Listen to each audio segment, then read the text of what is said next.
jalan hikmat dan jalan kebodohan. Mana yang harus kita tempuh? Langkah kita ini menentukan berkat-berkat dan segala perkara yang akan kita terima untuk selama-lamanya. Mari kita membaca di dalam Amsal pasal 9 ayat yang ke-6 sebagai ayat pokok kita. Buanglah jalan kebodohan, maka kamu akan hidup, dan ikutilah jalan pengertian.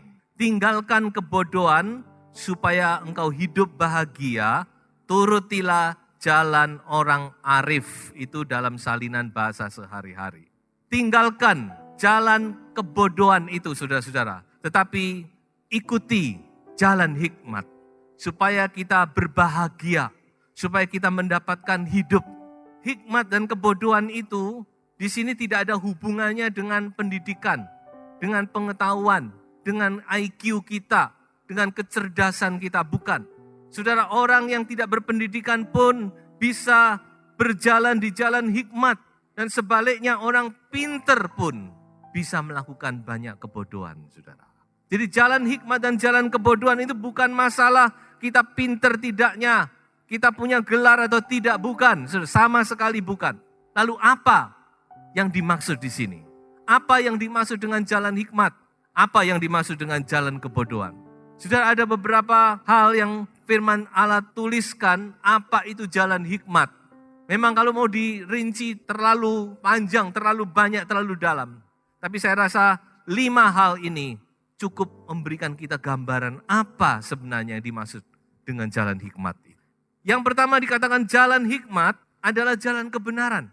Hikmat itu menuntun kita di jalan kebenaran. Hikmat itu saudara-saudara membuat hidup kita benar. Memang kita ini orang benar, tapi belum tentu hidupnya benar.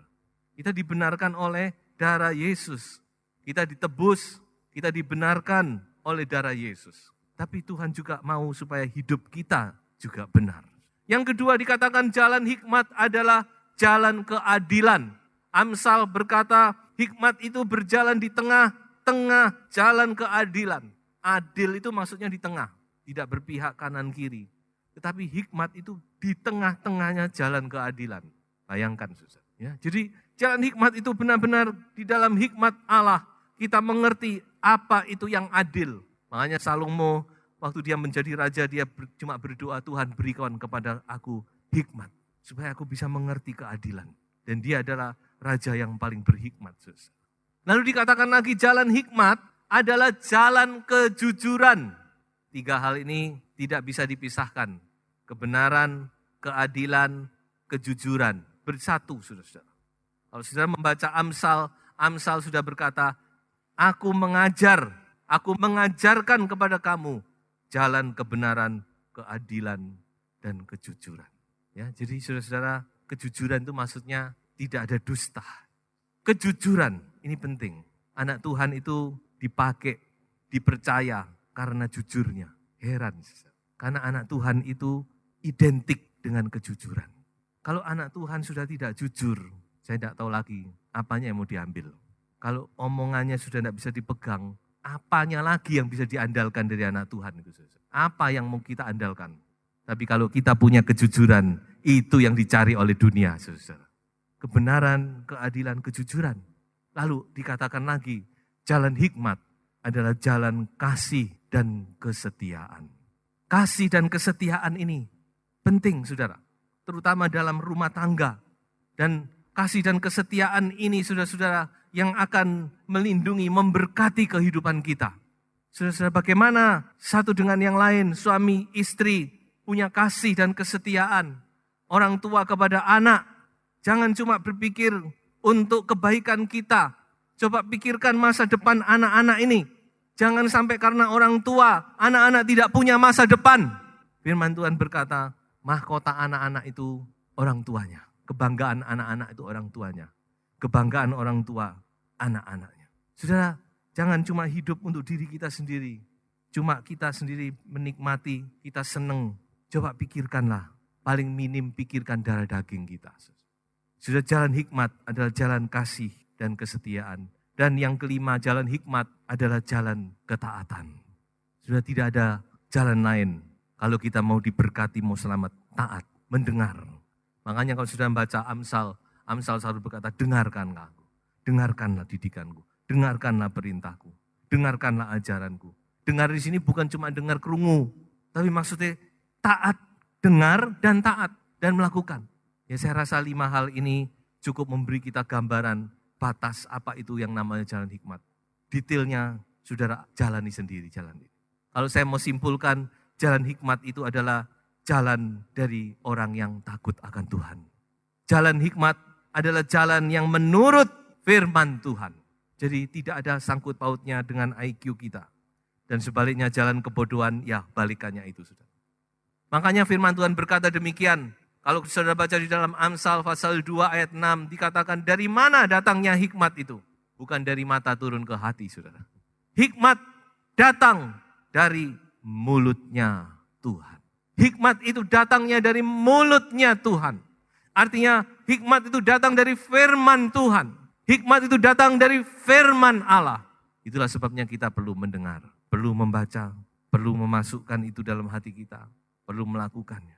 Nah sebab itu saudara, mari kita mau berjalan di jalan hikmat. Maka saya percaya berkat-berkat Tuhan itu akan dinyatakan dengan melimpah dalam kehidupan kita. Kalau kita renungkan mungkin ada kalanya kita berbuat hal-hal yang bodoh. Tapi kita mau tinggalkan itu semua. Jangan terus di jalan kebodohan. Tapi kita tinggalkan. Kita mau berjalan di jalan hikmat. Ada 3 hal yang perlu untuk kita berjalan di jalan hikmat. Yang pertama, miliki hikmat. Kalau kita tidak punya hikmat, gimana kita mau berjalan di jalan hikmat? Kita harus punya hikmat. Itu yang dikatakan oleh Amsal. Permulaan hikmat ialah perolehlah hikmat itu.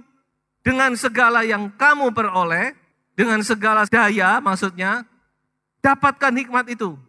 Dikatakan dalam bahasa Mandarin, dengan segala yang kamu peroleh, usahakan untuk kamu mendapatkan hikmat itu. Dapatkan dengan membayar harga.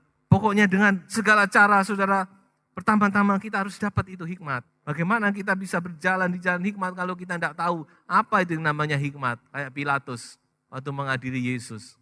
Yesus bicara kebenaran, dia berkata, apa itu kebenaran? Yesus nggak jawab, bocah orang ini. Ngomong kebenaran, angel-angel, nggak ngerti kebenaran. Coba saudara, kita sama-sama, ayo kita memacu diri kita untuk kita benar-benar lebih mengerti, mendapat hikmat. Paulus berdoa untuk sidang jemaat. Dia berkata, aku berdoa supaya kamu mendapat hikmat dan wahyu untuk mengerti kehendak Tuhan. Saudara, Paulus dia banyak mendoakan supaya kamu mendapat hikmat. Supaya kamu berhikmat. Rupanya hikmat ini penting, saudara. So itu pertama-tama kita perlu lebih dahulu miliki hikmat. Alkitab juga berkata, beli hikmat itu. Jangan dijual, tapi beli. Beli ini, ya tentu beli. Dengan uang juga membeli. Saya percaya uang itu juga tidak bisa dihindarkan. Tapi beli di sini juga berarti pengorbanan kita, saudara. Pengorbanan waktu kita. Doa pagi. Itu pengorbanan, saudara. Memang tidak mudah. Makanya dikatakan beli hikmat itu. Usahakan mendapatkan hikmat. Taruh itu di prioritas utama.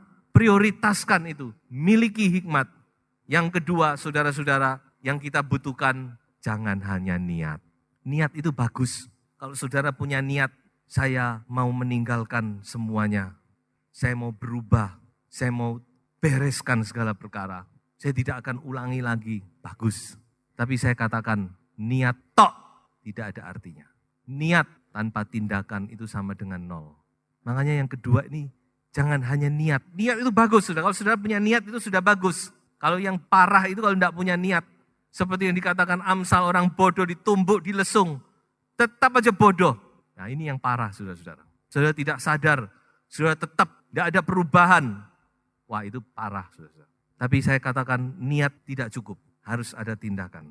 Ada seorang pujangga Inggris, abad ke-18, dia berkata demikian. Satu pernyataan yang cukup mengagetkan. Dia berkata, road to hell is paved with good intentions. Artinya itu, jalan ke neraka itu terbuat dari banyak niat baik.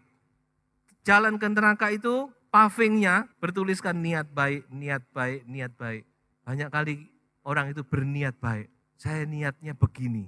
Saya sebenarnya ingin ini.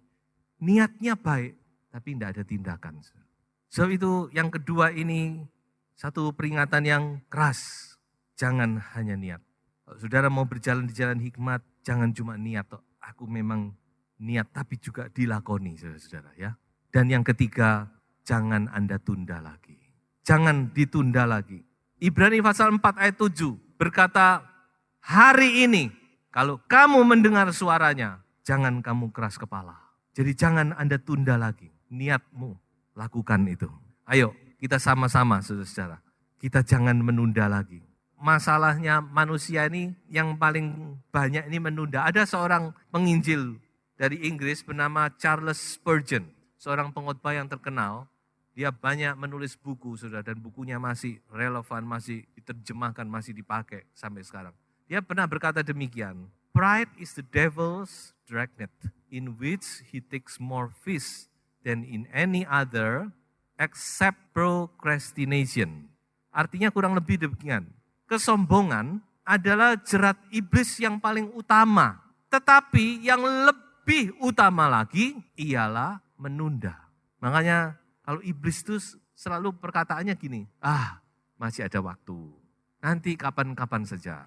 Tapi kalau firman Tuhan selalu berkata, hari ini, tahun ini, sekarang ini. Jadi hal yang ketiga, lakukan niatmu saat ini. Ayo, tinggalkan yang tidak berkenan, hal-hal yang tidak sesuai dengan firman Tuhan, jalan-jalan kebodohan yang kita perbuat, kita tinggalkan semua. Kita mau melangkah di jalan hikmat Allah. Haleluya. Dan pasti saudara akan mendapat berkat. Apa yang akan saudara peroleh kalau saudara berjalan di jalan hikmat? Amsal 15 ayat 24 berkata jalan hikmat itu menuju ke atas. Saya juga ingat kepada janji di kitab Ulangan. Anak Tuhan akan selalu naik dan tidak akan turun. Ya, seringkali kita mendengar itu. Janji Tuhan kita selalu naik. Loh, kenyataannya kok turun? Nah, coba kita periksa saudara. Jalan kita periksa. Karena firman Tuhan berkata jalan hikmat itu menuju ke atas. Nah, apa yang kita akan peroleh kalau kita berjalan di jalan hikmat? Banyak. Tapi saya cuma berikan 3 hal ini saudara-saudara yang saya rasa sudah cukup mewakili semuanya. Yang pertama kekayaan. Kita mendapat kekayaan. Ini bukan mengiming-iming saudara. Ini bukan berita Injil kemakmuran, bukan saudara. Tapi inilah yang firman Tuhan katakan. Saudara bisa baca sendiri ayatnya nanti. Firman Tuhan tidak mengurangi, tidak melebihi dan tidak mengurangi. Dia katakan, kalau kita berjalan di jalan hikmat, kita akan mendapat kekayaan. Dan kekayaan yang kita dapat itu adalah kekayaan yang langgeng.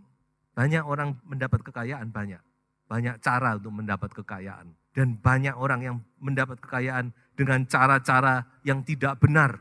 Juga banyak saudara-saudara. Tapi tunggu dulu. Coba lihat dulu, bertahan tidak?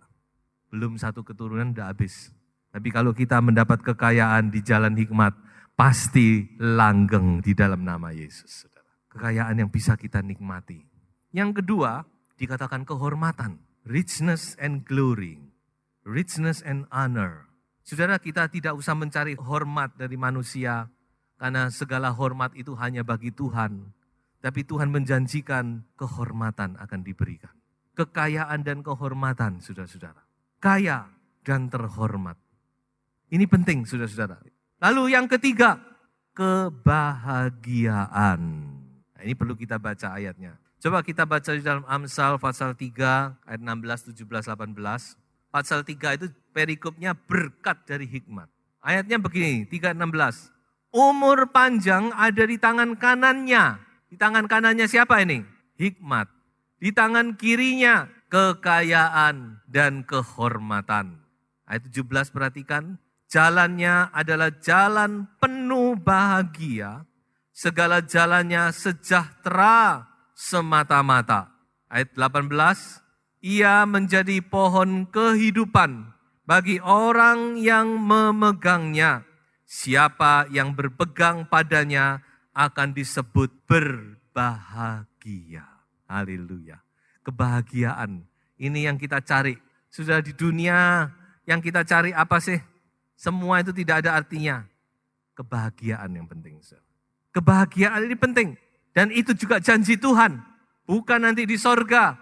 Kalau di sorga tidak usah diomong lagi. Pasti berbahagia. Di dunia pun Tuhan menjanjikan kebahagiaan. Hidup kita walaupun cuma singkat tapi bahagia, saudara-saudara. Benar-benar kita mendapat kebahagiaan, itu janji Tuhan. Saudara lihat, waktu Adam dan Hawa tinggal di Taman Eden, Tuhan sudah menjanjikan kebahagiaan. Apa itu? Pohon kehidupan. Tapi mereka tidak bisa menikmati. Ketika mereka berdosa, Tuhan usir pergi dari Taman Eden. Jangan nikmati pohon kehidupan. Tapi bagi orang percaya di dalam nama Yesus Kristus yang berjalan di jalannya firman Tuhan, kita akan menikmati pohon kehidupan itu, saudara. Haleluya. Ayat 18 dikatakan apa? Ia menjadi pohon kehidupan. Kita menikmati, saudara-saudara. Apa yang nenek moyang kita tidak nikmati, Adam dan Hawa tidak bisa nikmati, sekarang dinikmati oleh orang-orang yang percaya di dalam nama Yesus Kristus.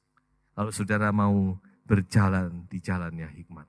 Sebab itu saudara-saudara, sebagai kesimpulan khotbah ini mari kita baca bersama-sama di dalam Mazmur 85 ayat 9. Aku mau mendengar apa yang hendak difirmankan Allah Tuhan. Bukankah ia hendak berbicara tentang damai kepada umatnya dan kepada orang-orang yang dikasihinya, supaya jangan mereka kembali kepada kebodohan. Haleluya.